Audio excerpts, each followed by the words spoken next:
Hello students, Sushant classes में आपका स्वागत है। इस वीडियो में सिंकिंग फ़ंड क्या होता है, इसके डेफिनेशन के बारे में और सिंकिंग फ़ंड के फॉर्मूले के बारे में हम डिटेल में डिस्कस करेंगे। तो आइए सिंकिंग फ़ंड का इंट्रोडक्शन हम स्टार्ट करते हैं। देखिए क्या कहता है। तो देखिए, अगर मैं सिंकिंग फ़ंड की बात करूं तो कहता है कि sinking fund is a fund created to accumulate money over the years to discharge future obligation like replacing an old machine by new machine, renovation of new house, expansion of new business, etc. Sinking fund जो होता है वो एक तरह से term deposit होता है। Long time के लिए कुछ फिक्स अमाउंट जो है वो डिपॉजिट किया जाता है एज ए सिंकिंग फंड में। सिंकिंग फंड में जब भी कोई पैसा इन्वेस्ट किया जाता है तो जिस पर्पस के लिए सिंकिंग फंड बनाया जाता है उसी पर्पस में उस अमाउंट को खर्च किया जाता है। जैसे फॉर एग्जांपल, अगर कोई सिंकिंग फंड अगर कोई बना रहा है नए मशीन को ख़रीदने के लिए, तो उसके लिए जो है कंपनी क्या करती है, एक सिंकिंग फंड बनाती है। मतलब कहने का ये है कि उस फंड का यूज़ उस पर्टिकुलर मशीन खरीदने के लिए ही किया जाएगा, किसी और असेट्स को ख़रीदा नहीं जा सकता। ऐसे ही अगर सिंकिंग फंड अगर घर के रेनोवेशन के लिए बनाया जा रहा है, जैसे मान लीजिए कि किसी हाउस होल्ड ने ये प्लान किया कि आने वाले 8-10 सालों के बाद मुझे घर का क्या करना है, रेनोवेशन करना है। फिक्स अमाउंट हम सिंकिंग फंड में क्या करते हैं, इन्वेस्ट करते हैं। तो एक फ़िक्स टाइम पीरियड के बाद क्या होता है, जब वो अमाउंट जब निकलता है तो उसका जो यूज किया जा सकता है वो सिर्फ किस में किया जा सकता है, घर के रेनोवेशन में किया जा सकता है। सिमिलरली आप एग्जांपल ले सकते हैं expansion of the new business, यानी कि सिंकिंग फंड के अगर मैं कंक्लूजन की बात करूं तो सिंकिंग फंड एक ऐसा फंड है जिस पर्पस के लिए सिंकिंग फंड में पैसा इन्वेस्ट किया जा रहा है उसी पर्पस के लिए उस पैसे का यूज किया जाता है, उसको क्या कहते हैं, सिंकिंग फंड। तो देखिए, आइए सिंकिंग फंड कैलकुलेट करने का देखिए फॉर्मूला क्या होता है। A is equal to are into 1 plus I raise to power n-1 divide by I. यानी कि A जो होता है वो क्या होता है, टोटल अमाउंट होता है। R का मतलब होता है जितना पैसा इन्वेस्ट किया जा रहा है वो, और I का मतलब क्या होता है, रेट ऑफ इंटरेस्ट, और N जो होता है वो नंबर ऑफ ईयर्स होता है।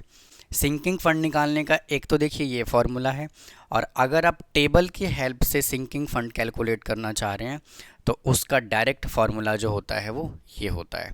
तो इसमें देखिए, अगर मैं A की बात करूं तो A जो होगा वो इसके अंदर क्या होगा, अमाउंट। N जो गिवन है वो क्या है, नंबर ऑफ ईयर्स, और I जो होगा वो क्या होगा, R अपॉन 100, यानी कि रेट ऑफ इंटरेस्ट। R होगा पीरियोडिक पेमेंट, पीरियोडिक पेमेंट। तो इस तरह से हम सिंकिंग फंड कैलकुलेट करते हैं। अब देखिए, सिंकिंग फंड और सेविंग अकाउंट में क्या डिफरेंस होता है। सिंकिंग फंड देखिए क्या कहता है, कह रहा है कि it is a fix term account. मतलब कि ये जो होता है ये फिक्स टर्म अकाउंट होता है, मतलब कि बिना टाइम कंप्लीट हुए आप इसको नहीं निकाल सकते। कहता है it is a long term account which can be closed any time. और ये जो होता है लॉन्ग टाइम के लिए होता है, लेकिन हम सेविंग अकाउंट को कभी भी किसी भी टाइम हम क्लोज करवा सकते हैं।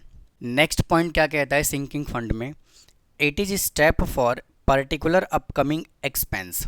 मतलब कहने का ये है कि सिंकिंग फंड का जो अमाउंट है, पैसा है, वो पर्टिकुलर एक्सपेंस के लिए ही उसको खर्च किया जा सकता है, अदर काम के लिए नहीं किया जा सकता। जैसे फॉर एग्जांपल, अगर हम सिंकिंग फंड अगर मशीनरी के लिए बना रहे हैं तो हम उसको घर के रेनोवेशन में यूज नहीं कर सकते। अगर मैं सेविंग अकाउंट की बात करूं तो it does not have any specific purpose, इसका कोई भी पर्पस नहीं होता, आप किसी भी चीज़ में इसका एक्सपेंस कर सकते हैं। आप देखिए नेक्स्ट क्या है, as in sinking fund a fix amount at a regular interval in fix deposit. Sinking fund में जो है एक फ़िक्स अमाउंट हमें डिपॉजिट कराना होता है रेगुलर इंटरवल में, मतलब कि रेगुलर टाइम टू टाइम हमें सिंकिंग फंड में अमाउंट डिपॉजिट कराना होता है। बट सेविंग अकाउंट में कहता है इन saving account any amount any time can be deposit. इसमें हम किसी भी टाइम में और कितना भी अमाउंट हम इसमें डिपॉजिट करा सकते हैं। अब आइए और इधर चलते हैं। It can be use only for purpose it was created. ये सिर्फ उसी पर्पस के लिए यूज किया जाएगा जिसके लिए इसको बनाया गया है। और it can be use in any emergency. Saving account के अमाउंट को हम किसी भी इमरजेंसी के लिए हम इसको यूज कर सकते हैं। तो ये था सिंकिंग फंड और सेविंग अकाउंट का डिफरेंस। तो उम्मीद है आपको सिंकिंग फंड का मीनिंग, इसका फॉर्मूला और सिंकिंग फंड और सेविंग अकाउंट में डिफरेंस क्या होता है समझ आया होगा। अब आइए इससे रिलेटेड हम कुछ क्वेश्चन सॉल्व कर लेते हैं। आइए इससे रिलेटेड एक एग्जांपल सॉल्व करते हैं। क्या कहता है कि a firm anticipates an expenditure of ₹5 lakh for plant modernisation at end of 10 years from now. मतलब कहने का ये है कि एक फर्म है जो प्लांट को चेंज करना चाह रही है और उसके लिए जो है वो 5 लाख रुपए का उसने सिंकिंग फंड बनाना है। और क्या कह रहा है, at the end of 10 years, यानी कि जो प्लांट चेंज होगा वो कितने सालों के बाद होगा, 10 सालों के बाद होगा। कहता है how much should the company deposit at the end of each year. Company जो है वो साल के अंत में कितने पैसे जमा कराए, किसके अंदर, सिंकिंग फंड में, कि अर्निंग इंटरेस्ट 5% पर एनम, और उस पे जो इंटरेस्ट है वो कितना लगना चाहिए, 5% पर एनम। तो देखिए इस क्वेश्चन को हम कैसे सॉल्व करेंगे। इसमें जो 5 लाख रुपए है वो क्या है, अमाउंट गिवन है। तो देखिए अमाउंट कितना है, 5 lakh rupees. Rate of interest कितना है, 5%। यानी कि अगर मैं आई की बात करूं तो यहाँ से कितना आएगा, 5/100 इज इक्वल टू 0.05। और टाइम कितना दिया हुआ है, एन कितना है, 10 ईयर्स।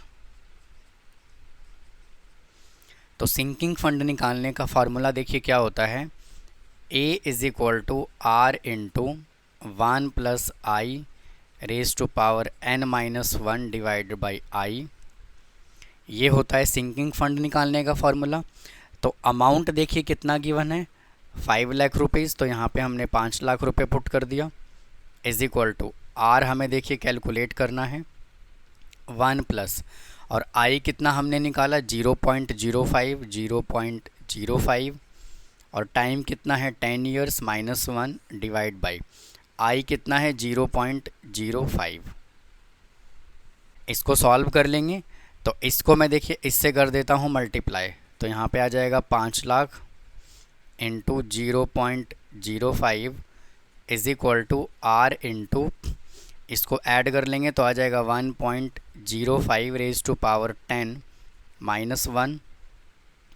अब देखिए इसको हमें क्या करना है, मल्टीप्लाई करना है। तो क्या करेंगे, इसका डेसिमल हटाएंगे और डिवाइड बाई कर लेंगे 100। 2 जीरो से 2 जीरो कैंसिल हो गया। 5 को हम 5000 से मल्टीप्लाई करेंगे तो कितना आ जाएगा 25,000 is equal to are into 1.05 raise to power 10 -1।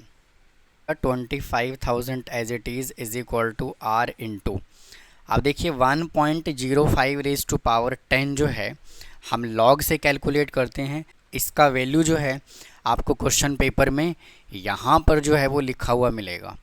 Log table से इसकी वैल्यू कैलकुलेट करने की ज़रूरत नहीं है यहाँ पे। तो देखिए इसका वैल्यू क्या होगा, इसका वैल्यू जो होगा वो क्या होगा 1.629 -1। तो यहाँ से कितना आ गया 25,000 is equal to are into, इसको माइनस कर लेंगे तो आ जाएगा 0.629। तो यहाँ से देखिए आर इज इक्वल टू कितना आ जाएगा 25,000 डिवाइडेड बाई 0.629। तो आर यहाँ से कितना आ जाएगा, देखिए जब ये आप इसको डिवाइड करेंगे तो क्या आ जाएगा यहाँ से 39,745.63 रुपीज़। तो ये था स्टूडेंट एग्जाम्पल नंबर 1। तो ये था स्टूडेंट सिंकिंग फंड का छोटा सा इंट्रोडक्शन। अगर आपको कोई डाउट है तो प्लीज़ कमेंट बॉक्स में कमेंट करें। मेरे वीडियो को लाइक करें, शेयर करें, सब्सक्राइब करें। मिलता हूँ किसी और वीडियो में। थैंक यू, धन्यवाद।